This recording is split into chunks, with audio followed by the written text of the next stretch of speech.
Assalamualaikum warahmatullahi wabarakatuh. Jumpa lagi dengan Mugavi Channel. Pada kesempatan kali ini kita akan belajar cara mengatasi jahitan benang bawah seperti ini ya teman-teman. Jahitan benang bawahnya hasilnya seperti ini yang berada di bagian bawah ya teman-teman. Kita akan belajar cara mengatasinya ya. Namun sebelumnya jangan lupa dukung terus channel kami agar semakin berkembang dengan cara tekan tombol subscribe dan notifikasinya, agar teman-teman tidak ketinggalan video terbaru dari Mugavi Channel ya. Oke, langsung saja kita ke tutorialnya ya teman-teman. Ya teman-teman, kita coba dulu ini ya teman-teman. Jahitannya hasilnya seperti ini.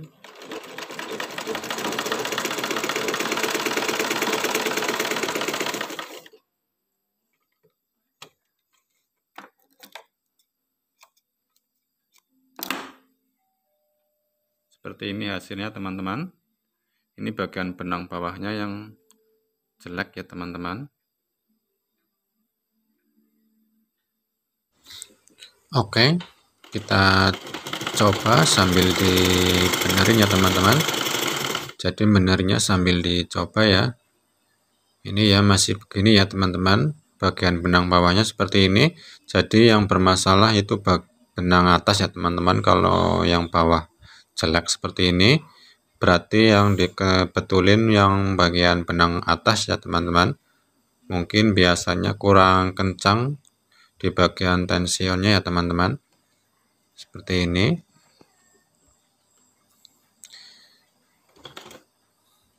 Kita kencangkan ini ya bagian tension benangnya teman-teman. Ini biasanya terlalu kendor ya teman-teman, atau kurang menjepit benangnya ya teman-teman. Jadi tarikan benang atas itu kurang ya. Jadi berakibat benangnya jelek bagian bawahnya. Oke. Dan pastikan juga alur benang tidak ada yang salah ya teman-teman. Ini hasilnya udah mulai kelihatan rapi ya teman-teman, tidak berudul-berudul lagi, tidak kendor lagi. Ini ya udah lumayan. Kita coba untuk ngebut apakah sudah stabil. Oke, udah stabil ya teman-teman. Seperti ini hasilnya. Udah bagus jahitannya ya teman-teman. Seperti ini ya. Udah lumayan rapi. Semoga videonya dapat bermanfaat untuk kita semua ya teman-teman. Terima kasih. Wassalamualaikum warahmatullahi wabarakatuh. Sampai jumpa lagi di video kami berikutnya ya.